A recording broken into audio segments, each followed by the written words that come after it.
سمجھ بڑی دیر بعد آتی ہے کہ یہ کہاں سے آ گیا سب.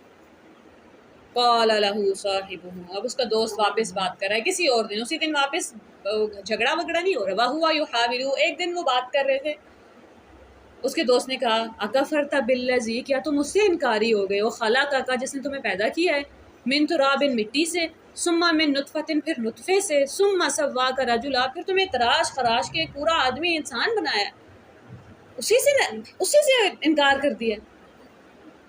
پچھلے دنوں پتہ نہیں کون مجھے کہہ رہا تھا کہ چھوٹا سا بچہ ہے ایک ہمارے گھر پہ, میری بہن کی بیٹی ہے, اور وہ بہت کمزور ہے, اس کو دیکھ کے آپ کہہ رہے ہوتے ہیں کہ انسان, مطلب ہم بھی کبھی اتنے ہی کمزور تھے, اور آپ حیران ہو رہے ہوتے ہیں. اور پھر آپ کو سمجھ آتی ہے کہ اللہ تعالیٰ تو یہی کر رہے تھے, ہر 4 صفحوں بعد قرآن میں کہتے ہیں کیا تم اپنی پیدائش کا وقت بھول گئے, کیسے حقیر پانی سے تمہیں پیدا کیا, اور پھر رب سے ہی لڑائیاں شروع کر دی ہیں. اور وہ انسان اس کو یاد کرا رہا ہے کہ اپنا اوریجن تو یاد کرو, پیدائش تو یاد رکھو, کتنی کمزوری سے رب پال پال کے یہاں تک لے کر آیا. لیکن حقیقت تو یہ ہے, وہ اللہ ربی, وہ اللہ ہے میرا رب, ولا اشرک بہ ربی احدا, میں اپنے رب کے ساتھ کوئی شریک نہیں ٹھہراؤں گا.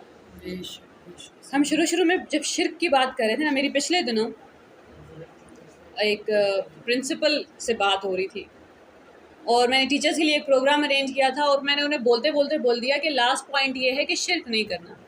انہوں نے کہا شرک کا کیا مطلب ہے؟ میں نے کہا کہ آپ جو بھی ٹیچنگ میں آپ ایکسل کریں گے, آپ 4 سبجیکٹ زیادہ پڑھیں گے, گھر جا کے یوٹیوب کے اوپر ریسرچ کریں گے, جو بھی کریں گے, وہ کسی پرنسپل یا پیرنٹ کو خوش کرنے کے لیے نہیں کرنا کہ یہ پرنسپل بول دے کہ آپ نے بہت اچھا کام کیا, پیرنٹس بول دیں کہ ٹیچر بڑا اچھا کام کر رہی ہے. اور ان سے میری 1 گھنٹے کی بحث ہوگی. نے کہا آپ کا کیا مطلب ہے, یہاں سارے ہی مشرک بیٹھے ہیں, یہ آیتیں تو کفار کے لیے نازل ہوئی تھیں, یہ ہو گیا وہ ہو گیا. اب پھر 2 دن ظاہر ہے اگر آپ وہ مغرور نہیں ہے انسان, تو پھر آپ دوبارہ سوچنے لگتے ہیں کہ کہیں کوئی غلط ٹریک پہ تو نہیں چلے گی میں, کیونکہ انہوں نے مجھے کہا کہ آپ نے کہاں سے پڑھا ہے, آپ کسی جیت عالم کو پڑھیں, یہ کریں وہ کریں. پھر میں گھر آ کے سوچ رہی تھی کہ ایک اسکول بنانے کے لیے کیا سرٹیفکیٹ ہے آپ کے پاس کہ ہاں یہ بندہ اسکول کھول سکتا ہے. ایک ڈاکٹر کے پاس جاتے ہیں تو ڈگری دیکھتے ہیں نا, اس نے دیوار پہ لگائی ہوتی ہے تاکہ ہم شک نہ کریں اس کے اوپر. کسی نے آپریشن کرنا ہے تو وہ ڈگری دکھائے گا کہ بھائی میں قابل ہوں, میں سیکھ کے آیا ہوں. اپنا بچہ ہم کسی کے حوالے کر رہے ہیں اسکول کے کہ بھائی تم پال, تم سنبھالو, تم اس کی ساکھ بناؤ, تم اس کو سکھاؤ اچھا برا کیا ہے, کرائیٹیریا کیا ہے اس کا. یہ میرا 2nd ایکسپیرینس ہے کسی پرنسپل کے ساتھ جسے آپ جو کانورسیشن بھی نہیں کر سکتے, ایک ڈیسنٹ کانورسیشن. آپ ان سے بات کر رہے ہیں, ان کو ویڈیو دکھا رہے ہیں, انہوں نے اسکپ کر دی, اور پھر کہہ رہے ہیں آپ کہنا کیا چاہ رہی ہوں. میں 10 منٹ ایکسپلین کر چکی ہوں, کہہ رہے ہیں آپ کہنا کیا چاہ رہی ہوں. میں نے کہا آپ نے ویڈیو اسکپ کر دی, آپ کو کیسے سمجھ آئے گا میں کیا کہنا چاہ رہی ہوں. تو وہ خیر وی ڈائگریس, لیکن بات ہوئی تھی کہ شرک. اب یہاں پہ وہ انسان نے شرک کی تو کہیں بھی سوال نہیں اٹھا. اس نے کیا کہا, شرک کا مطلب وہ کیا سمجھ رہے تھے کہ بتوں کے آگے سر تو نہیں جھکا رہے ہم. اس نے بھی بت کے آگے تو سر نہیں جھکایا, اور ابھی وہ آگے بولے گا کہ مجھ سے شرک ہو گیا. وَلَوْلَا إِذَا دَخَلْتَ, ایون اف, یہ کیوں نہیں ہوا جب تم داخل ہوئے جنت تک اپنے باغ میں, قُلْتَ مَا شَاءَ اللَّهُ, کہتے جیسی اللہ کی مرضی. ہم نے جب انشاءاللہ پڑھا تھا تب ہم نے ڈسکس کیا تھا کہ اس سورہ میں اللہ تعالیٰ ہمیں ماشاءاللہ بولنا بھی سکھائیں گے. ماشاءاللہ لا قوت الا باللہ, کوئی طاقت نہیں اللہ کے سوا. اب اس کا غریب دوست, امیر دوست کو سکھا رہا ہے کہ جب اپنے باغ میں داخل ہوئے تھے تو یہ یاد کیوں نہیں کیا کہ اللہ نے یہ سارے پھل لگائے ہوئے ہیں, اللہ تعالیٰ نے یہ سارا باغ آباد رکھا ہوا ہے, وہ جب چاہیں واپس لے سکتے ہیں. ماشاءاللہ کا مطلب ہے جیسے اللہ تعالیٰ چاہیں. ہم تو صرف اچھی چیزوں کے ساتھ ماشاءاللہ بولتے ہیں نا, کوئی بیمار ہو جائے تو ماشاءاللہ بول سکتے ہیں کہ بھائی اللہ کی مرضی ہے جو تم بیمار ہوئے ہو. کسی کی چوری ہو گئی ہے, کسی کا نقصان ہو گیا ہے, اللہ کی اجازت سے ہو رہا ہے جو ہو رہا ہے. اب کیونکہ ہم نے ورڈ کا کانٹیکسٹ الگ کر دیا نا.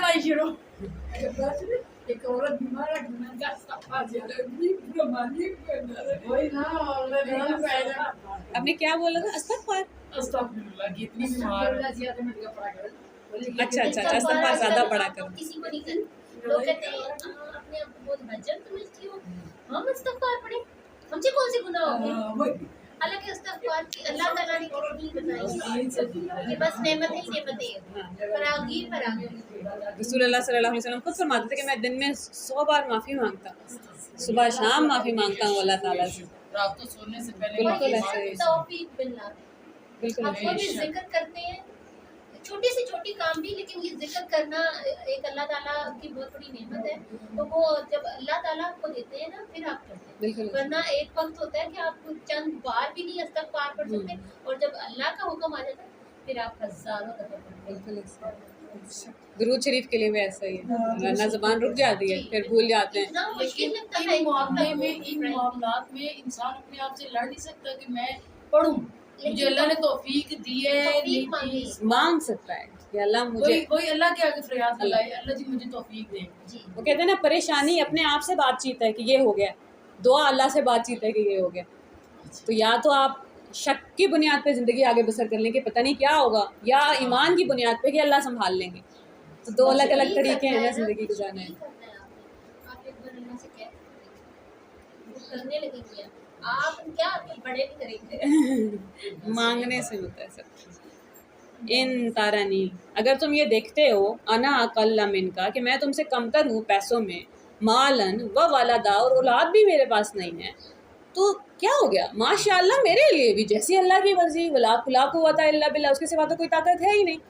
دنیا کی کوئی طاقت ہے جو میرے پاس پیسہ آنے سے روک سکتی تھی؟ کوئی طاقت ہے جو میرے پاس اولاد آنے سے روک سکتی تھی؟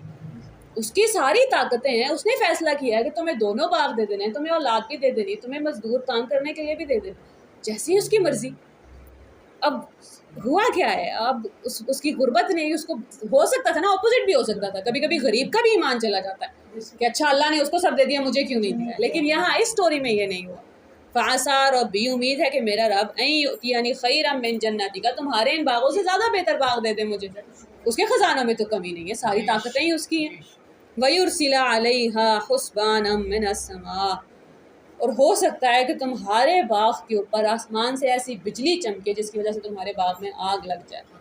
ابھی بھی کئی جنگلات میں آگ ایسی لگتی ہے, آپ کبھی کبھی حیران ہوتے ہیں نا کہ جنگلوں میں آگ لگ کیسے جاتی ہے, آسمانی بجلی آتی ہے اور وہ آگ لگ جاتی ہے. فَتُصْبِحَ صَعِيدًا زَلَقًا, اور یہ پھر چٹیل چکنا میدان ہو جائے گا. کھجور کے درختوں کو آگ لگے گی, اور وہی درخت جو کمزور انگور کے پودوں کو سنبھال کے رکھے ہوئے تھے, اس کا سیکیورٹی سسٹم اس کی تباہی بن جائے گا, اس کے اوپر گریں گے اور سب ختم ہو گئے. اب وہ پانی کی نہر بھی کچھ نہیں کر پا رہی ہے, رب نے آگ لگائی, آپ کوئی بچا کے دکھائے. ماشاء اللہ لا قوت الا باللہ, اس کے سوا کوئی طاقت نہیں. اب اس ایمان والے نے صرف بولا ہے اور اللہ نے کر دیا ہے.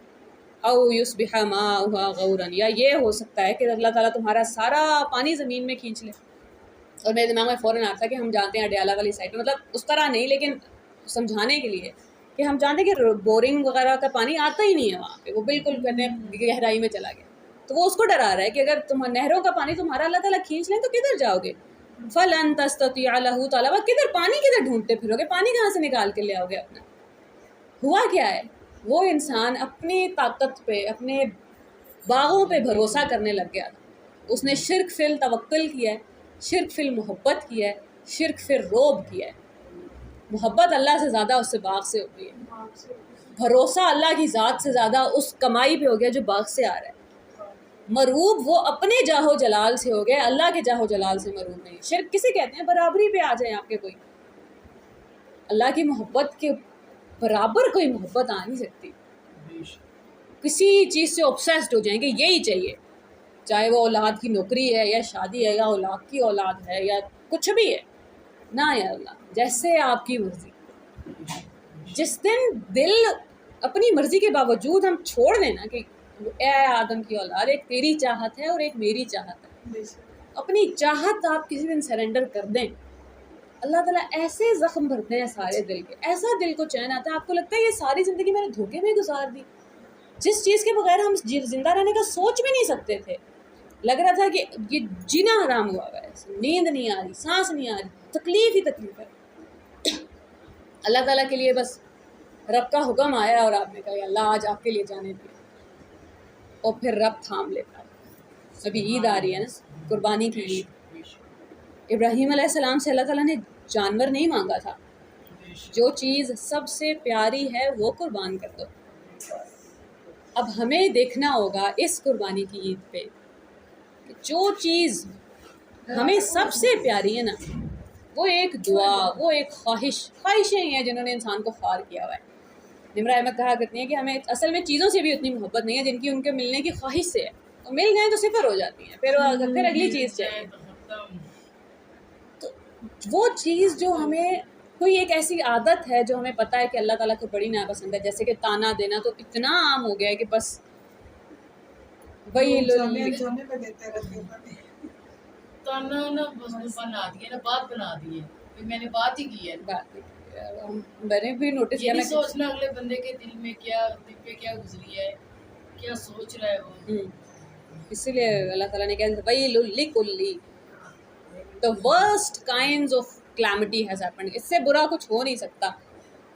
ہر اس انسان پہ ہمزۃ اللمزہ جو تانے دیتا ہے، الزام تراشیاں کرتا رہتا ہے، تم نے یہ نہیں کیا، تم نے وہ نہیں کیا. اور وہ ہم دیکھتے ہیں کہ ایک گھر میں صرف ایک ہی بندہ تانا دینے والا ہو، پورے گھر کا ماحول خراب کرنے کے لیے کافی ہے. اس لیے اللہ تعالیٰ نے منع کر دیا تھا کہ بھائی یہ نہیں ہوگا. وَأُحِيطَ بِثَمَرِهِ اب اس کے سارے پھل کو گھیرے میں لے لیا گیا. فَأَصْبَحَ يُقَلِّبُ كَفَّيْهِ وہ جو اس انسان نے صرف بولا تھا نا کہ یہ سب ہو سکتا ہے، آگ آ سکتی ہے، پانی جا سکتا ہے، سب ہو گیا. اس انسان کے صرف بولنے پہ تباہی مچ گئی ہے، اس کا سارا باغ ختم ہو گیا. اور وہ ہاتھ ملتا، فَأَصْبَحَ يُقَلِّبُ كَفَّيْهِ اللہ تعالیٰ لٹرلی فریز یوز کریں گے، اپنا ہاتھ ملتا رہ گیا کہ اب ہاتھوں میں کچھ بھی نہیں بچا، اب کوئی جاہو جلال نہیں بچا، کوئی پیسہ نہیں بچا. کہاں وہ جس پہ بھروسہ کیا تھا، جس سے محبت کی تھی، جس کے روب میں آ گئے تھے، کچھ بھی نہیں بچا. عَلَىٰ مَا أَنفَقَ فِيهَا جو سب پیسہ تو اس نے باغ میں لگا دیا تھا، بیج ڈالے ہوں گے، لوگوں کو رکھا ہوگا، سارا کچھ کیا ہوگا، سارا پیسہ ختم ہو گیا. وَهِيَ خَاوِيَةٌ عَلَىٰ عُرُوشِهَا اللہ تعالیٰ جب کسی کو تباہ کرتے ہیں نا تو ان کے لیے یہ جملہ استعمال کرتے ہیں کہ جڑ سے، بیس سے کوئی گھر اٹھایا ہو اور اس کو الٹا پلٹ دیا جائے، اس کے پورے باغ کو اس کی جڑوں کے اوپر ہی واپس پلٹ دیا، ریزہ ریزہ کر دیا. وَيَقُولُ اور وہ کہہ رہا ہے یا لیتنی کاش لم اشرک بربی احدا میں نے اپنے رب کے ساتھ شرک نہ کیا ہوتا. نہیں، کاش میں نے اپنے رب کے ساتھ شرک نہ کیا ہوتا. اور مجھے لگا آج ہی مجھے اس کہانی کی سب سے زیادہ ضرورت تھی، حالانکہ ہم یہ بہت پہلے کر چکے ہوتے ہیں، ہم بڑی سلو سپیڈ سے جا رہے ہیں ابھی تک یہاں پہنچے. کہ وہ میرے دماغ میں جو وہ پوری بنیاد ہل گئی تھی نا کہ اچھا کہیں میں تو نہیں وہ کہ ہر انسان کو آپ مشرک ٹھہرا رہے ہیں، یہ کیا شرک کیا ہے اس نے، کسی کے آگے سر تو نہیں جھکایا. محبت میں شرک ہو گیا، روب میں شرک ہو گیا، توکل میں شرک ہو گیا، بھروسہ کسی اور پہ کر دیا، تکبر کرتے. وَلَمْ تَكُنْ لَهُ فِئَةٌ يَنْصُرُونَهُ مِنْ دُونِ اللَّهِ وہ جو کہہ رہا تھا نا میرے پاس بڑے لوگ ہیں، اللہ تعالیٰ کہہ رہے ہیں اس کی حمایت میں کوئی گروہ نہیں آیا. من دون اللہ اللہ کے سوا کس نے آنا تھا؟ اگر اللہ آپ کے ساتھ ہے تو آپ کی طرف سے لڑنے اللہ تعالیٰ ہی آئیں گے. سورہ حج میں ابھی میں پڑھی ہوں وَلَا يَنْصُرَنَّ اللَّهُ قسم ہے قسم ہے قسم ہے اللہ مدد کو آئیں گے. مَن يَنْصُرُ جو کوئی اللہ کی مدد کر رہا ہوتا ہے، اس کی مدد کو کیوں نہیں آئے؟ یہ تو بھٹک گیا تھا، اس نے اس کا تو بھروسہ ہی نہیں تھا میرے پاس اللہ تعالیٰ ہیں. وہاں پہ تو بات ہو رہی تھی اوپر ان لوگوں کی کہ کچھ لوگ ہیں جو اپنے گھروں سے صرف اس لیے نکال دیے جاتے ہیں کیونکہ وہ کہتے ہیں ربنا اللہ، میرا رب اللہ ہے. صرف ایک جملہ جو ہم پیچھے کہانی سن چکے ہیں اصحاب کہف کی، کیا ایک جملہ بولا تھا نا انہوں نے، ربی اللہ، رب اللہ ہے بھائی. اور اس جملے پہ ساری تباہی مچی ہے.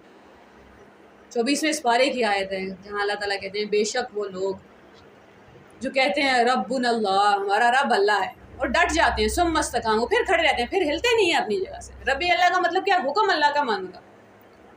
اگر ایک بیوی سے شوہر یا بچوں سے ماں باپ یا کوئی بھی دوسرا کوئی کام کرنے والا ہے اس سے باس ضرورت سے زیادہ ڈال رہا ہے آپ پہ بوجھ، وہ بوجھ جو اللہ نے نہیں ڈالا، تو تب کھڑے ہو گئے. اگر کسی نے کہہ دیا کہ ربی اللہ، رب اللہ ہے، وہ حکم دے گا. جتنا اللہ تعالیٰ نے کہہ دیا آپ کی بات ماننی ہے اتنی میں مانوں گی، اس کے دائرے کے باہر نہیں مانوں گی. یہ ہوتا ہے ربی اللہ.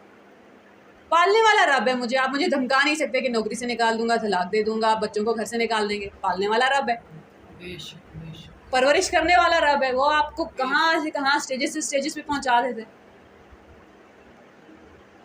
اس اللہ تعالیٰ کہہ رہے ہیں اس کی مدد کرنے کوئی گروہ نہیں آیا. من دون اللہ اللہ کے سوا کس نے آنا تھا؟ وما کان منتصرا وہ تو اس قابل بھی نہیں تھا کہ اپنی خود کی مدد کر سکے. ہنالک اسی جگہ ایسے ہی موقعوں پہ الولایۃ للہ دوستی تو صرف اللہ کی ہے. کام تو صرف اللہ نے ہی آنا ہوتا ہے مشکل کے وقت. مدد تو صرف اللہ کی طرف سے ہی ہو سکتی تھی. الحق جو برحق ہے، رب کی ذات جو برحق ہے. ہوا خیر، وہ بہت دیتا تھا ان سارے باغات سے. کن باغات کے لیے کس رب کو چھوڑا ہے؟ ثواباً بدلے کے اعتبار سے، وخیر عقبا اور ہمیشہ رہنے کے اعتبار سے. اگر رب مل جائے تو سب مل جاتا ہے، اور اگر ساری دنیا چھوڑ کے رب مل رہا ہے تو بھی سودا کر لیں، کیا ہو گیا؟